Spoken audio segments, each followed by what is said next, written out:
Apa solusi Al-Quran untuk kehidupan ini agar supaya kita bisa hidup bahagia? Mau tidak Bapak Ibu bahagia?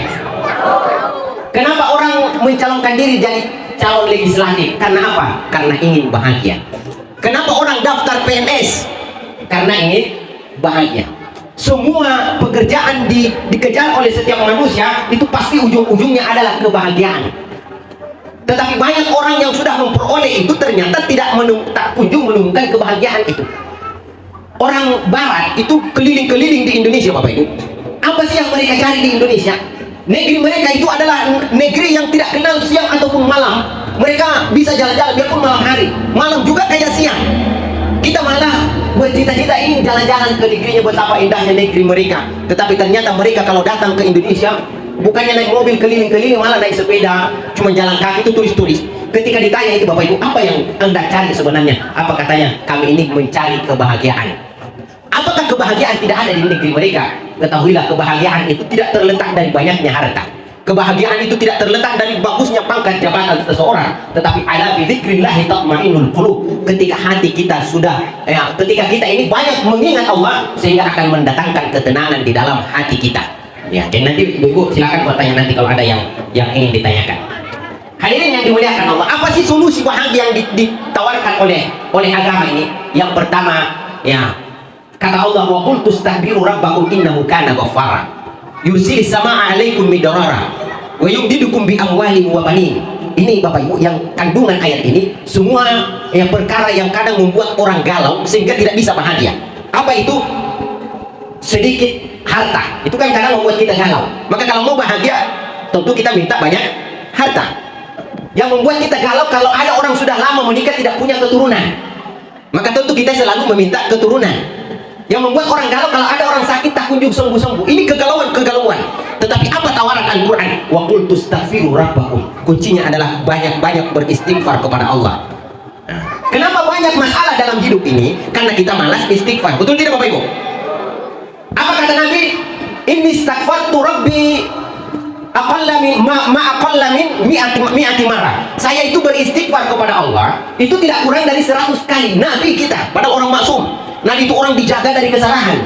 Tidak ada lisan yang terbebas dari kelalaian kecuali lisan Nabi kita Muhammad SAW. Tapi Nabi istighfarnya 100 kali paling kurang dalam sehari semalam.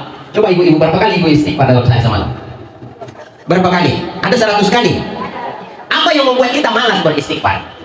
Padahal ini kan gampang sekali. Kenapa? Sebenarnya banyak tawaran Al-Quran. Tetapi kalau saya sebut sholat, puasa kan berat. Ini istighfar ini. Istighfar, astagfirullah, ada modalnya? Tidak ada, tidak perlu di pendaftaran. Ini gampang diucapkan, astagfirullah. Tetapi ini kalau didawamkan kata Nabi, man lazimal istighfar. Siapa yang selalu basah lisannya dengan menyebut istighfar, maka jaminan Nabi kita tidak tanggung-tanggung yang dirahmati Allah Subhanahu wa taala. Man lazimal istighfar. Barang siapa yang selalu basah lisannya, astagfirullah, astagfirullah. Ya. Ja'alallahu likulli hammin faraja. Kalau orang itu punya kesedihan, dia sedih dalam hatinya, maka Allah akan berikan dia kebahagiaan. Mudah bagi Allah. Wa likulli dhaiqin makhraja. Dan kalau orang itu sempit hidupnya, kayaknya hidup ini kenapa kayak sempit sekali, maka Allah akan lapangkan hidupnya. Wa razaqahu Allahu min haitsu la yahtasib. Dan kalau orang itu merasa kurang rezekinya, Allah akan berikan rezeki yang banyak yang tidak dia sangka-sangka, kata Nabi kita Muhammad SAW. Ini cukup beristighfar saja. Imam Hasan Al-Basri satu ketika didatangi oleh orang-orang. Wah Imam, saya ini sudah 7 tahun menikah, dalam riwayat 7 tahun menikah tidak punya anak. Apa kata Imam Hasan Al-Basri? Perbanyak istighfar. Akhirnya orang itu kembali ulang istighfar. 1 tahun kemudian datang dengan menggendong anaknya. Datang lagi orang sakit, wahai Imam, saya ini sudah bertahun-tahun sakit tapi tidak sembuh-sembuh. Apa kata Imam Hasan Al-Basri? Perbanyak istighfar. Akhirnya sembuh orang itu. Datang orang, wahai Imam, kampung kami kekeringan, tidak turun hujan. Apa kata Imam Hasan Al-Basri? Perbanyak istighfar. Akhirnya turun hujan. Murid-muridnya Imam Hasan Al-Basri heran. Wahai Imam, kenapa ini jawabannya cuma istighfar kok? Apa kata Imam Hasan Al-Basri? Karena memang itu jaminan Allah. Apa kata Allah dalam Al-Quran? Wa qul tastaghfiru rabbakum innahu kana ghaffar. Kalau kalian beristighfar, maka innahu kana ghaffar, Allah pasti ampuni dosa-dosamu. Wa yumdidukum bi amwalin. Dan kalau kalian tidak sempit rezekinya, kurang harta, maka Allah akan berikan harta yang banyak. Wa banin. Ini kan Al-Quran. Dan kalau kamu tidak punya keturunan, ya, kalau kamu tidak memiliki keturunan, banyak-banyak istighfar, maka Allah akan berikan kamu keturunan. Wa yaj'al lakum jannatin wa yaj'al lakum anhara. Dan jikalau kamu tanam tanaman dan tidak kunjung tumbuh ataukah tumbuhnya tidak subur, banyak istighfar, Allah akan tumbuhkan dengan subur, kata Allah subhanahu. Ini janji Allah dalam Al-Quran, wa yaj'al lakum anhara, dan jaminan-jaminan bagi orang yang banyak istighfar. Termasuk ada terakhir nih Pak, karena ini cuma 15 menit, nanti kita kembangkan di tanya jawab. Jadi Imam Ahmad, mungkin Bapak Ibu kenal Imam Ahmad. Imam Ahmad itu imam mazhab yang keempat. Imam Ahmad di detik-detik terakhir hidupnya, dia tiba-tiba mau pergi ke suatu kampung. Begitu dia sampai di kampung tersebut, jadi Imam Ahmad juga ini tidak tahu kenapa dia tiba-tiba mau pergi ke kampung itu. Kemudian dia pergi ke kampung itu, dia datang ke masjid karena tidak ada yang kenal bahwa ini Imam Ahmad. Akhirnya disuruh keluar sama penjaga masjidnya, tidak boleh tidur di masjid. Akhirnya dia keluar. Ya, karena diusir keluar, Imam Ahmad kemudian jalan, dikasih singgah sama ada toko di dekat masjid, disuruh mampir. Ya, dan dipersilakan untuk istirahat di situ. Ya, Imam Ahmad ketika disuguhkan minuman, dia mendapati penjaga toko itu selalu goyang bibirnya. Apa kata Imam Ahmad? Apa yang selalu Anda ucapkan? Apa kata pemilik toko itu? Saya ini dari dulu selalu mengucapkan astagfirullah, astagfirullah, astagfirullah. Apa kata Imam Ahmad? Ma samaratu istighfar. Apa buah dari istighfarmu itu? Apa yang sudah kamu dapatkan dari istighfar?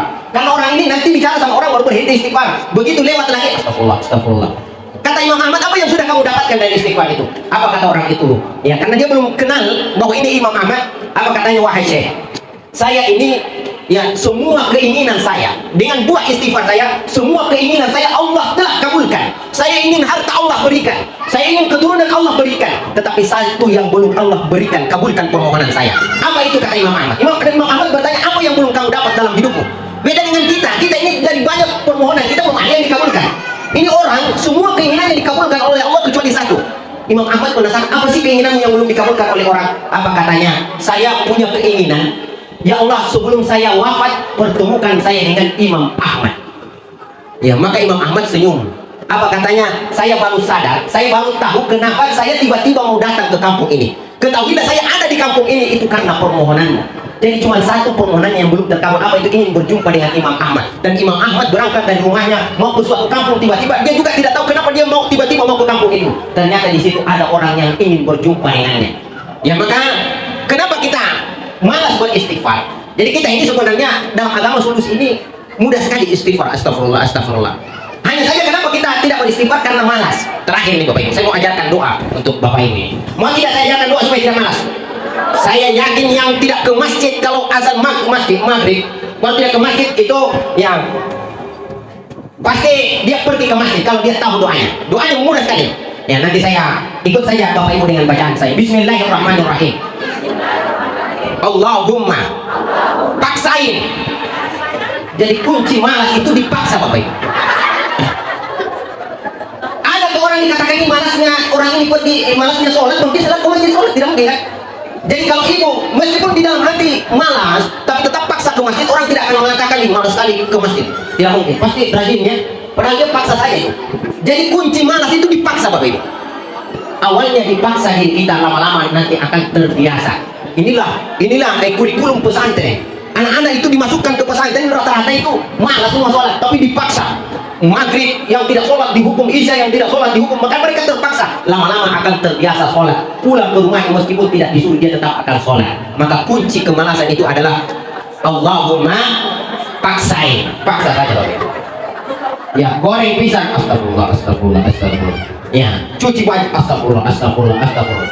Nanti kalau suaminya terlalu banyak tidurnya, sapu saja, astagfirullah, astagfirullah, astagfirullah. Maka kalau kita ini sudah memaksa untuk hal-hal yang baik, maka innallaha la yughayyiru ma biqaumin. Allah itu tidak akan membimbing orang yang tidak bergerak. Kalau kita sudah paksa diri kita pergi ke masjid, maka nanti Allah akan gerakkan, akan bimbing kita, akan mudahkan langkah kita ke masjid sehingga kita ya bisa menjadi orang yang rajin beribadah kepada Allah. Mungkin saja itu, hanya itu yang bisa saya sampaikan. Sudah lewat sekali ini, mohon maaf panitia, ya lewat waktunya.